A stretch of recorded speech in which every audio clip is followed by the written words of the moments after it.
nosotros y la posibilidad que tenemos de un escenario como este para contar lo que nosotros hacemos, o sea, debería haber muchos más espacios donde podamos contar y darnos cuenta en realidad que la cuentería es una herramienta o una posibilidad que tenemos los seres humanos para crear realidades diferentes a las que tenemos.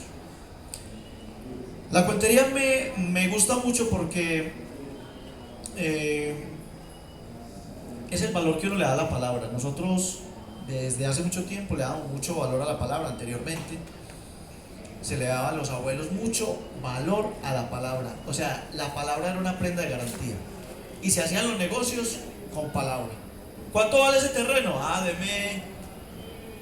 Deme unos 700 reales, porque en ese tiempo eran 700 reales o 500 reales.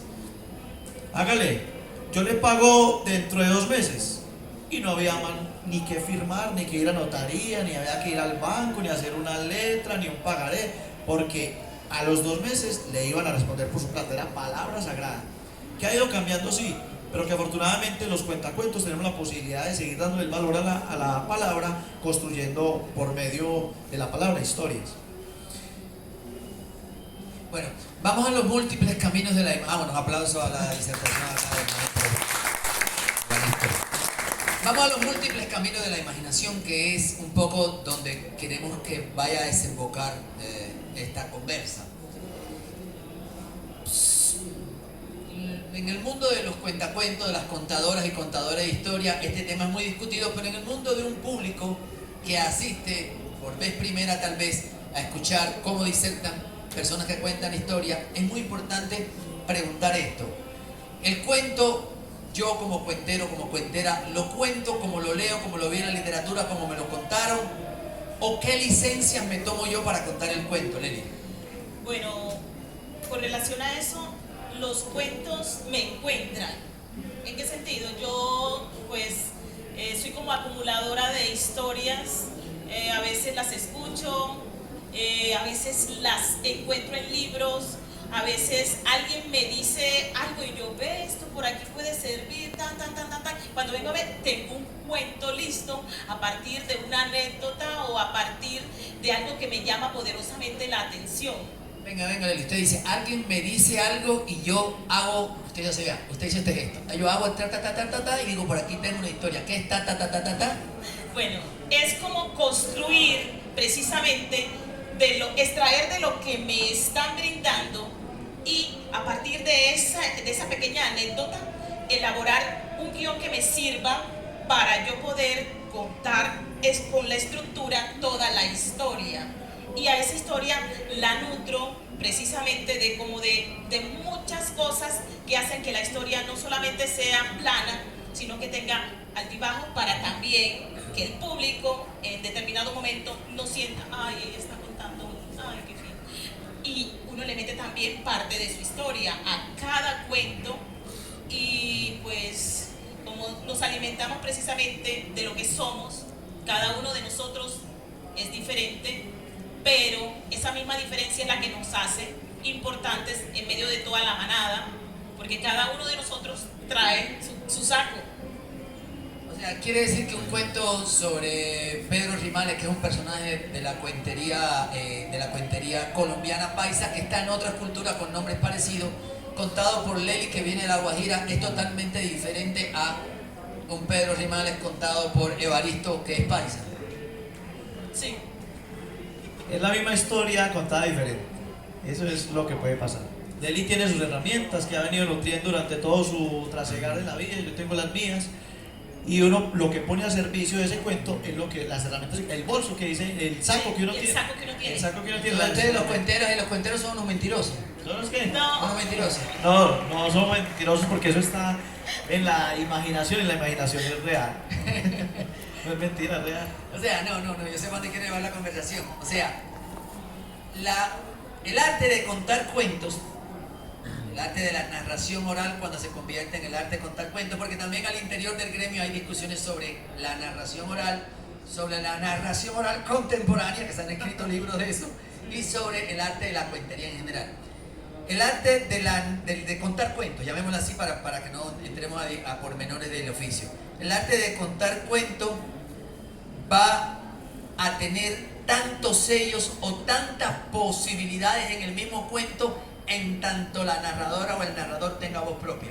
Sí, o sea, lo que pasa es que cuando abordamos, pues en mi caso, cuando yo abordo una historia que me llamó la atención o que me pongo en la tarea que quiero montar esta historia, pero claro, cuando la quiero montar es porque la historia se metió dentro de mí cuando yo la leí, o alguien me la contó y también me llamó tanto la atención que yo dije, no, merece y vale la pena proyectarla con mi voz, porque es que yo soy básicamente como el vehículo entre la historia y las nuevas generaciones o las antiguas generaciones o todo aquel que se pare enfrente de mí y me dé la oportunidad de que yo le cuente. Entonces, obviamente voy a utilizar mis herramientas, pues yo le pongo sonoridad porque me encanta cantar, yo le busco instrumentos porque me encanta que suene dentro de la misma historia. Es bueno que sepan que dentro de la formación o de la historia propia de la maestra Lely, pues está toda la percusión del Caribe, porque ella cuenta su cuento con percusión en vivo. Sí. Y además de eso, siempre busco que haya o una adivinanza, o juegos, o canciones al interior de los cuentos, no porque esté contándole a niños, no, sino porque el ser humano necesita sonar y nuestro cuerpo tiene muchos sonidos por dentro y por fuera. Entonces, para mí, el hecho de utilizar esta herramienta que es mi cuerpo es fundamental a la hora de contar. Perfecto, vamos a las fuentes. En un libro que tiene el escritor e investigador Camilo Sánchez, que por allá está sentado, Camilo habla de la selección de fuentes, o sea, de dónde las contadoras y los contadores de historias sacan los cuentos, de dónde, o sea, ¿cuáles son tus fuentes? Las fuentes son una cantidad de... O sea, hay una cantidad de fuentes para uno sacar cuentos. Puede ser de una película, puede ser de algo que le contaron a uno, una anécdota, algo que uno vio y lo convirtió en cuento. Pues la cantidad de fuentes de una novela, de una canción. Por aquí, ya que mencionamos a Camilo, de una canción hizo un espectáculo maravilloso. O sea, hay una cantidad de fuentes que uno se vale para sacar historias, porque en este tipo de narrativas, pues uno puede encontrar la estructura de un cuento. Uno puede encontrar un inicio, un nudo, un desenlace y ya uno lo lleva a la escena. Entonces, de acuerdo a la historia que yo tenga para contar, cabe mencionar, o es muy importante que cada uno, de acuerdo a sus herramientas, tenga su interpretación. Ahí donde está el juego personal de cada uno, la interpretación que yo tenga según la fuente. Si yo tengo un cuento, una historia que viene de una canción, no necesariamente yo voy a contar el cuento cantado, sino que se puede contar también de otras maneras. Entonces la cantidad de fuentes son muchas, la cantidad de fuentes pueden haber. Porque hay cuentos de la tradición oral paisa que meten reyes, reinas, princesas y dragones.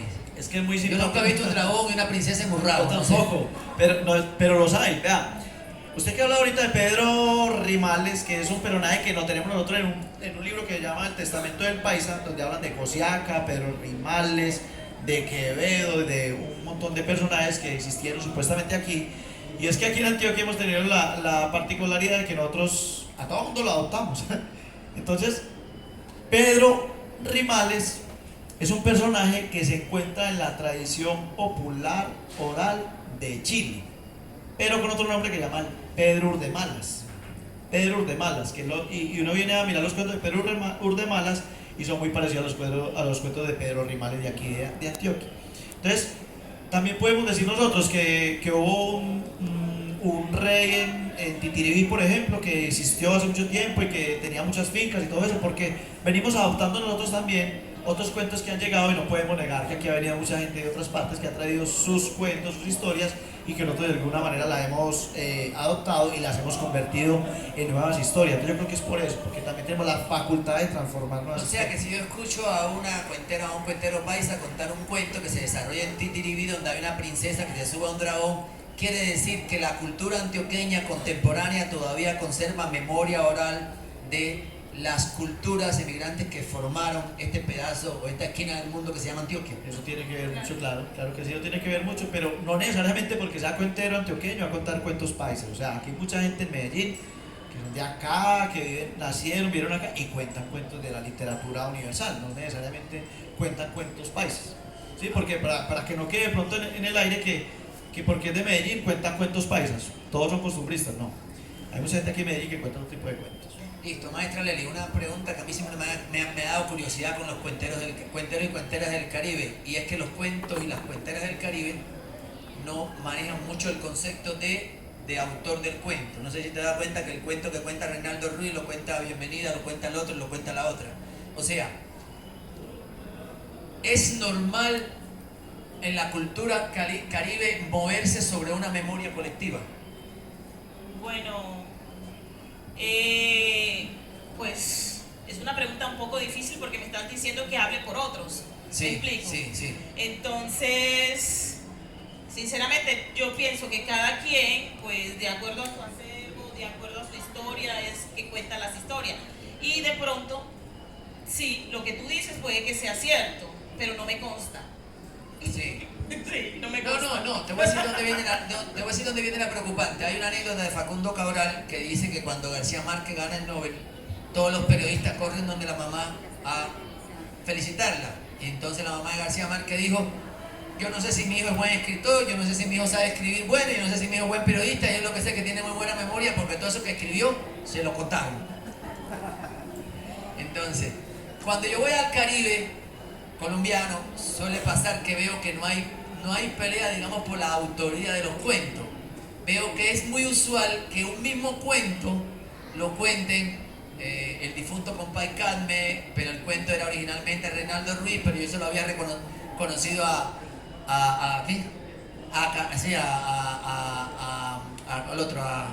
Panchito. A Panchito se lo había escuchado alguna vez en un festival en Bucaramanga. ¿A dónde va mi pregunta? No va a un tema de derecho de autor ni un tema de plagio. ¿A dónde va mi pregunta? A mi pregunta va en que la memoria oral colectiva también es una fuente importante en la cuentería contemporánea. Claro, la memoria oral, porque es que, mira, en estos días estuve escuchando una anécdota de un cuentero muy popular de La Guajira. Se llama Problema Mío, Problema Tuyo. Entonces, por decir, lo que tú me estás preguntando a mí en este momento, ese es problema tuyo, no problema mío. Ahora, lo que sí es problema mío es entender lo que tú me quieres dar a entender. Pero como es mi problema, yo veré si lo resuelvo. Entonces, hay cosas como eso, sí.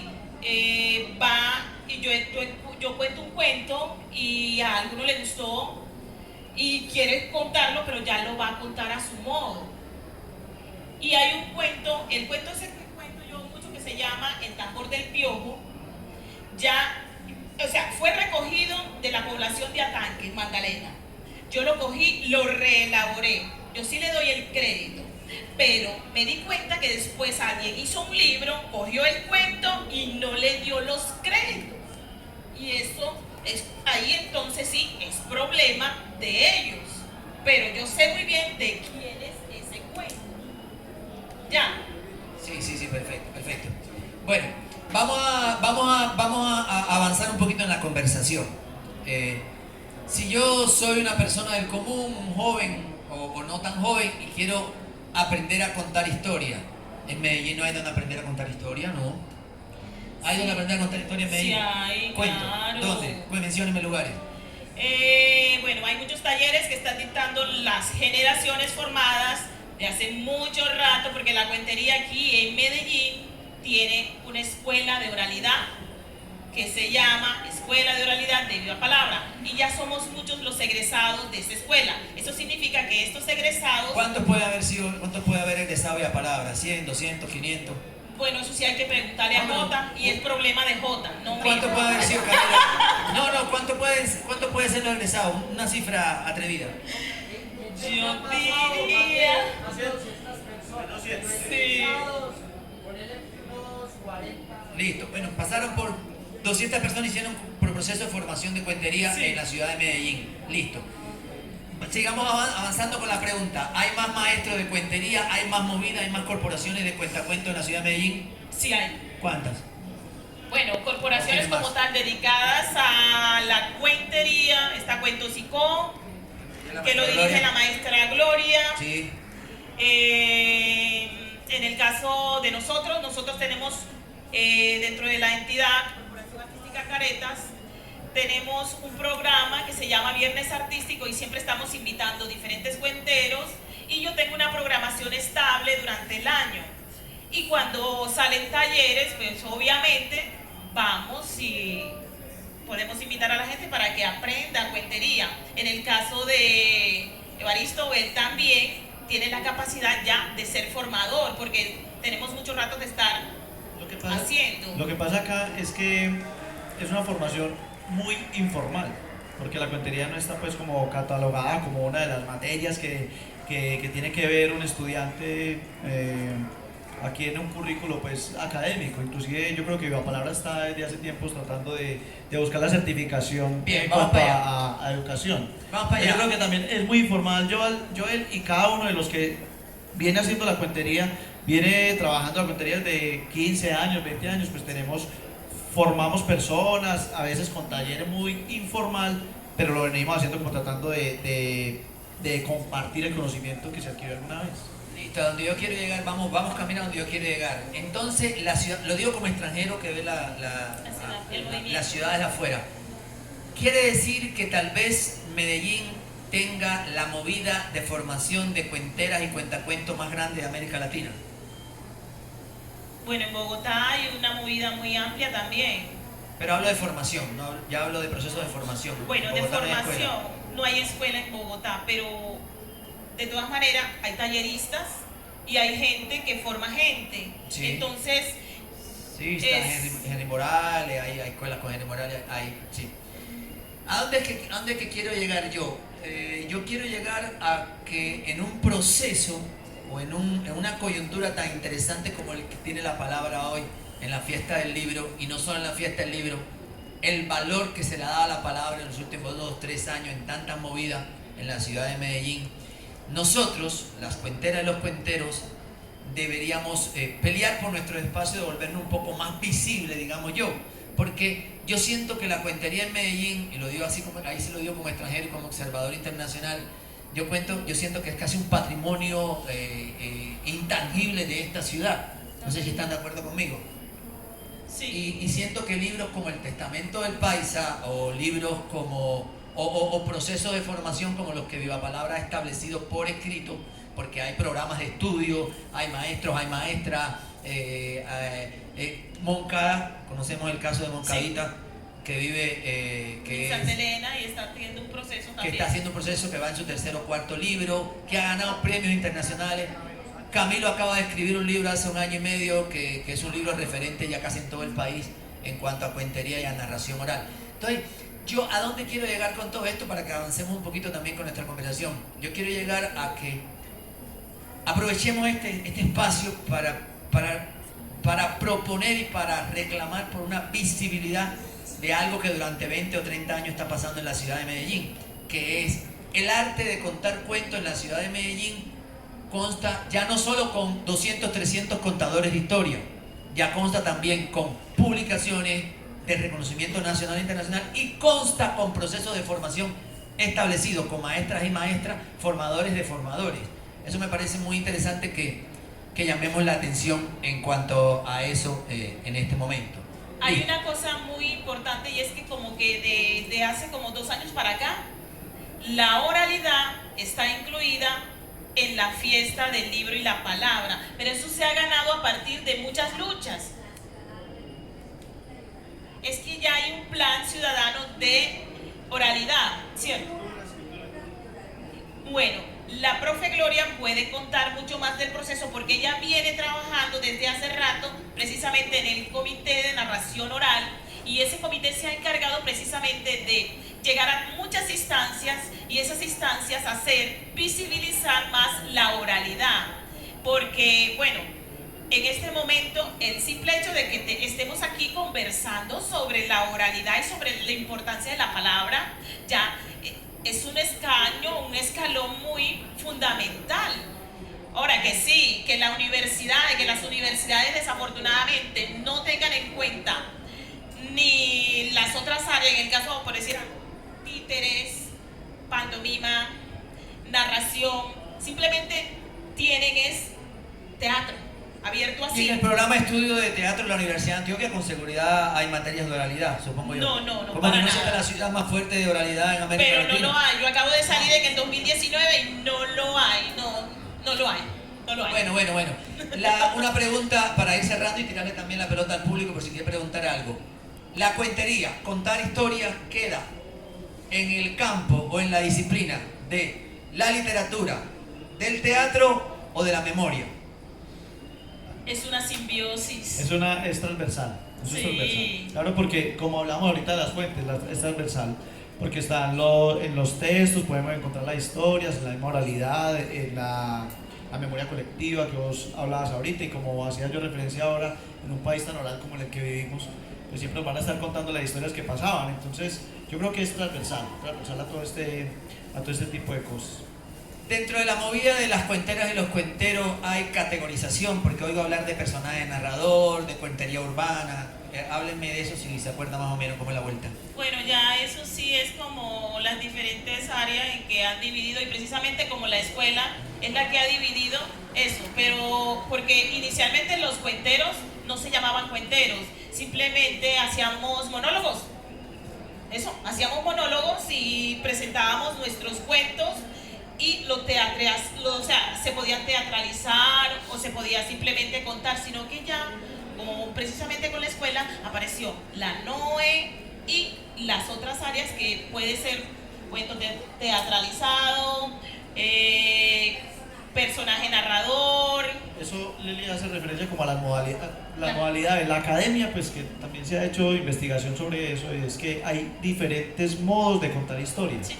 Hay muchos modos de contar historias, entonces ahí están las modalidades, lo que vos decís de personaje narrador, cuento teatralizado, cuentero ritual, cuentero comunitario, popular, la NOE como tal. Entonces hay unas modalidades, como unas formas de contar cuentos, pero eso es más como el de la academia, pero en realidad contar cuentos lo podemos hacer todos desde que podamos expresarlo ante el público y poder tener la capacidad de tener un público atento y contarle imágenes que estamos viendo. Entonces Medellín debe tener por lo menos un festival de cuentería de contadores de historias. Por lo menos uno tiene. ¿Cuánto tiene? Hay varios festivales acá. Varios, hay varios. Colorín colorado, este cuento ha comenzado, que la maestra Leli es la directora del festival. Que arranca ahorita, hacemos el lanzamiento el día 8 y 9 y luego va del 15 al 30. Vamos a tener, ahí ya el Colorín colorado también evoluciona un poco, y no solamente hablamos de cuentería, sino que también tenemos teatro de títeres, también hay canciones, entonces se amplió. Pero los festivales de cuentería como tal está el de Viva Palabra, que es Entre Cuentos y Flores. Los de la sombra no tienen algún... Tenían uno, pero ya no lo están haciendo en este momento. Bueno, han desaparecido muchos festivales también que iniciaron así como un boom, y en este momento se puede decir que han ido desapareciendo. Ya eso toca hacer una investigación clara sobre qué festivales están vigentes y qué festivales existieron en hace mucho tiempo. Porque Vení Contá fue el primero. Pero hay documentos. Festival del Oriente Antioqueño. Se hizo una investigación que hizo Sebastián Monsalve con Carla Verónica Sepúlveda. Ellos ganaron una beca hace algunos años donde hicieron como un inventario del movimiento de cuentería en Antioquia. Y entonces ahí aparecían todos los festivales que habían y la cantidad de cuenteros que había. Y eso se hizo como en el 2017, creo que fue. Y en ese documento lo pueden consultar. Es un documento donde habla de toda la cuentería en Antioquia. Sí. Bueno, gracias a ustedes de verdad por ilustrarnos. No hemos terminado, pero gracias a ustedes por ilustrarnos qué ha pasado y qué sigue pasando y cómo pinta el movimiento de cuenteras y cuenteros de la ciudad de Medellín, de Antioquia y sus alrededores, y además de alguna manera también hemos aterrizado un poquito en qué ha pasado y cuál es la temperatura del movimiento de cuentería en todo el país. No sé si el público, si alguien del público quiere hacer alguna pregunta, si tiene alguna duda, si le interesa entrar en algún tema. A mí me gustaría contar un cuento, Joel, porque a no hablar tanto como del movimiento, sino más de la cuentería como tal. Me gustaría contar un cuento como para hacer referencia a lo que hablamos ahorita del escenario de los cuentos. ¿Les parece bien? Sí. Bueno.